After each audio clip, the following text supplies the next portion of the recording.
خلق الموت والحیات لیبلوکم ایکم احسن عملا۔ یہ اس جسد کے ساتھ اس روح کا اتصال، اور یہ 30 40 50 60 70 80 100 برس کی عمر، یہ ایک وقفہ ہے، یہ امتحانی وقفہ ہے، تمہیں جانچا جا رہا ہے، پرکھا جا رہا ہے۔ ایکم احسن عملا، اس کو بھی اقبال نے اسی نظم میں خوب بیان کیا ہے کہ قلزم ہستی سے تو ابھرا ہے مانند حباب، اس نیا خانے میں تیرا امتحان ہے۔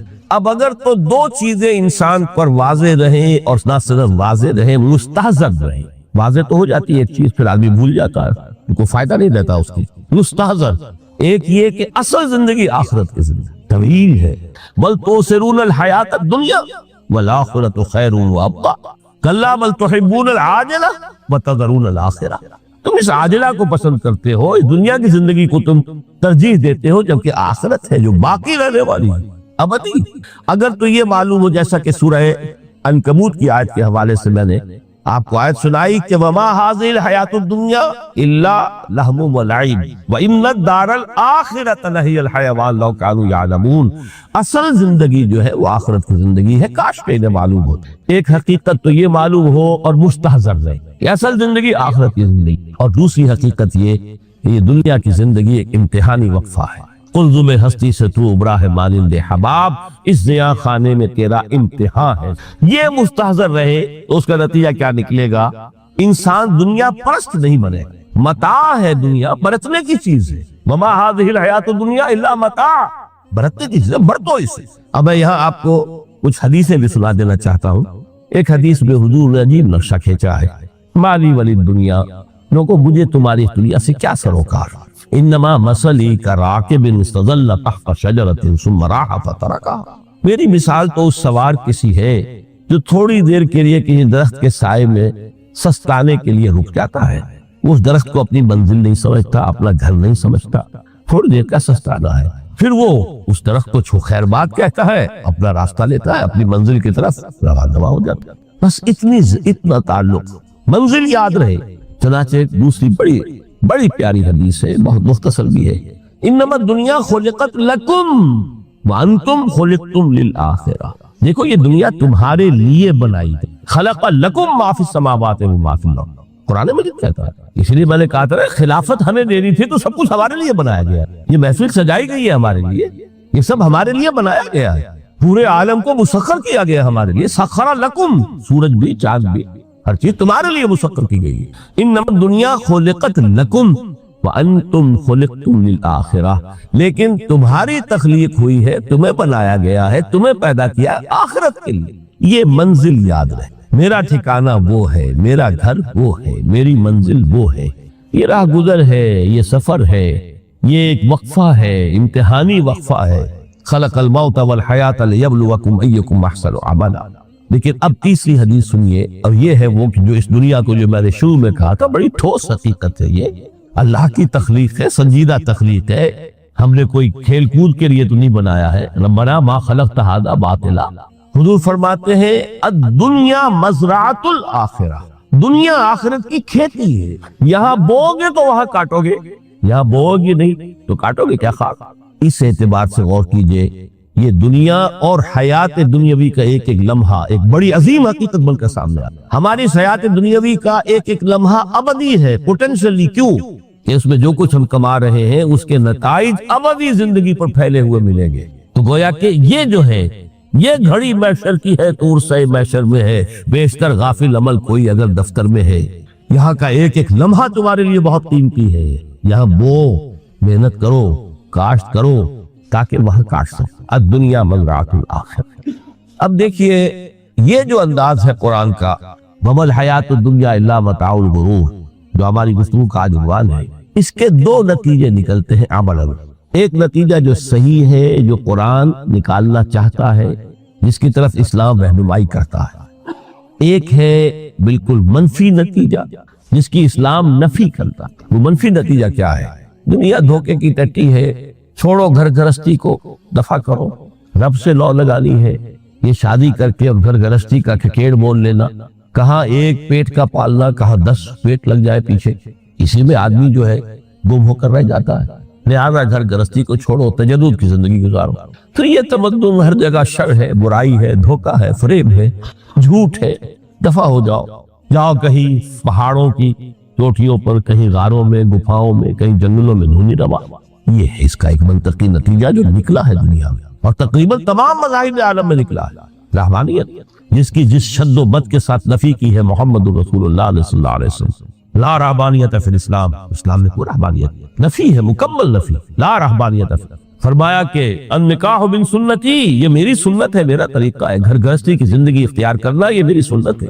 3 صحابہ پر کچھ اسی طرح کا غلبہ ہو گیا تھا۔ صحابہ میں ہر طرح کے لوگ تھے، ان میں وہ لوگ بھی تھے کہ جو بڑے ریشنلسٹ تھے، عقل کے حوالے سے بات سمجھنے والے۔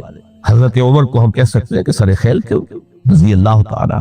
کچھ درویش برش لوگ بھی تھے، کچھ پر یہ تقویٰ کا اور درویشی کا بہت زیادہ غلبہ ہو گیا تھا، مغلوب الحال ہم انہیں کہہ سکتے۔ حضرت عبداللہ ابن عمرو بن العاص رضی اللہ تعالیٰ عنہما، ایک عجیب سائملٹینیس کنٹراسٹ ہے باپ اور بیٹے میں۔ عمرو بن العاص بہت بڑے سیاستدان، مدبر، عرب نے چوٹی کے جو 3 سیاستدان پیدا کیے ان میں سے ایک عمرو بن العاص ہے، واریر، کانکرر، سیاستدان۔ لیکن عبداللہ ابن عمرو بن العاص بالکل درویش، روزانہ روزہ ساری رات کھڑے ہیں، نہ بیوی سے کوئی سروکار، نہ کسی سے کوئی سروکار۔ حضور کو اطلاع ملی، بلا لیا، جواب طلبی ہو گئی، یا عبداللہ اولا مخبر انک تصوم الدہر وتقوم اللیل، اے عبداللہ مجھے یہ خبر دی گئی ہے تم ساری رات کھڑے رہتے اور روزانہ روزہ رکھتے، کیا کہتے ہیں؟ جی حضور ایسا تو ہے۔ لا تفعل، مت کرو ہرگز۔ فإن لنفسك عليك حقا وإن لزوجك عليك حقا وإن لزورك عليك حقا، دیکھو تم پر تمہارے اس جسم کا اور نفس کا بھی حق، اسے آرام بھی دو، اس کی ضروریات بھی پوری کرو، اس کی دیکھ بھال بھی کرو، یہ بھی تمہارے پاس امانت ہے اللہ کی۔ پھر تم پر تمہاری بیوی کا حق ہے۔ کسی صحابی نے دیکھا تھا حضرت عبداللہ ابن عمرو بن العاص کی بیوی کو کہ وہ بالکل جیسے کہ میلی کچیلی حالت میں تھی۔ پوچھا یہ کیا حال بنا رکھا؟ ان کا کہ آپ کے دوست کو تو کوئی غرض ہے ہی نہیں سرے سے، ظاہر بات ہے مسلمان بیوی اور کس کے لیے وہ سنگھار کرے گی جب شوہر ہی کو کوئی دلچسپی نہ اس سے غرض ہی نہ۔ لا تفعل، رات کو سو بھی، دیکھو مجھے میں رات کو سوتا بھی ہوں، نماز پڑھتا بھی ہوں، میں روزے رکھتا بھی ہوں، داخل بھی کرتا ہوں، دیکھو زیادہ سے زیادہ ہفتے میں 2 دن روزے رکھ لیا کرو۔ حضور مجھے اور تھوڑی سی اجازت، اچھا 1 دن ناغا 1 دن روزہ، صوم داؤد، اس سے آگے کی اجازت نہیں۔ اسی طرح 3 حضرات سراسراہ آتا ہے حدیث میں، بخاری شریف کی روایت ہے، ان پر بھی کوئی ایسا ہی غلبہ ہوا رحمانیت کا، ترک دنیا کا۔ انہوں نے آ کے ازواج مطہرات سے معلوم کیا آپ کتنی رات نماز پڑھتے ہیں، کتنا دو سوتے ہیں، مہینے میں کتنے آپ روزے رکھتے ہیں نفلی۔ انہوں نے کوئی، وہاں تو کھلی کتاب تھی سیرت محمدی صلی اللہ علیہ وسلم، جو کچھ تھی حقیقت بیان کر۔ اب دیکھیے ایک عجیب ذہنیت، انہوں نے دیکھا کہ یہ تو کم ہے، ان کے اندازے کے اعتبار سے تو بہت کم ہے، لیکن یہ کہ اپنے آپ کو ذرا تسلی، حضور کی تو کوئی ضرورت نہیں ہے، آپ تو معصوم ہیں، آپ سے گناہ نہیں ہوا، کوئی خطا نہیں ہوئی، آپ کے لیے تو یہ اتنی عبادت ہمارے لیے تو کافی نہیں ہے، اب تو گناہگار ہے۔ ایک نے عہد کیا کہ میں کبھی نہیں سوؤں گا، رات بھر کھڑا رہوں، دوسرے نے کہا کبھی ناغا نہیں کروں گا، ہر روز روزہ رکھوں گا، تیسرے نے کہا میں شادی بیاہ کے کھکھیڑ میں پہنچ گئی۔ حضور کو اطلاع مل گئی، طلب فرمایا، ڈانٹا آپ نے، آپ لوگوں نے یہ کہا ہے؟ جی ہاں ہم نے کہا تھا۔ واللہ خدا کی قسم میں تم میں سب سے بڑھ کر متقی ہوں، لیکن میں رات کو سوتا بھی ہوں اور نماز بھی پڑھتا ہوں، روزے رکھتا بھی ہوں، نازے بھی کرتا ہوں، میری گھر گرستی کی زندگی ہے، میری بیویاں ہیں۔ من رغب عن سنتی فلیس منی، یہ ٹکڑا جو جوڑ دیا جاتا ہے نکاح کے خطبے میں اس حدیث کے ٹکڑے کے ساتھ، یہ 2 علیحدہ حدیث ہے بالکل، النکاح من سنتی، اور یہ ٹکڑا اس طویل حدیث کا ہے، من رغب عن سنتی فلیس منی، جو میری سنت کو پسند نہیں کرتا پھر اس کا مجھ سے کوئی تعلق نہیں۔ یہ تو میں نے احادیث کے حوالے سے آپ کو وہ جو منفی طرز عمل، گریز، دنیا سے تعلق منقطع کرنا، پسپائی، گریز، فرار، اور اس کا نتیجہ کیا نکلتا ہے کہ دنیا پھر شریروں کے لیے رہ گئی، کھیلے کودے عیش کریں۔ جو سلیم الفطرت نیک لوگ تھے وہ تو گئے، لہذا ان کو اب کوئی روک ٹوک کرنے والا ہی نہیں، کوئی پوچھنے تاشنے والا نہیں، ظالم جو چاہے ظلم کرے اور جس طرح چاہے شریر جو ہے شرارتیں کرے۔ قرآن مجید میں سورہ حدید اس اعتبار سے نہایت عظیم صورت ہے، نہایت عظیم صورت ہے کہ وہاں یہ آیت بھی بہت ہی شاندار انداز میں آئی ہے، متاع الغرور والی، خاصی طویل آیت بن کر آئی ہے، اور جیسا کہ میں نے عرض کیا 4 جگہ تو حیات دنیاوی کو کہا گیا ہے صرف لہو و لعب یا لعب و لہو، لیکن یہاں جو ہے آیت نمبر 20، اعلموا انما الحیات الدنیا لعب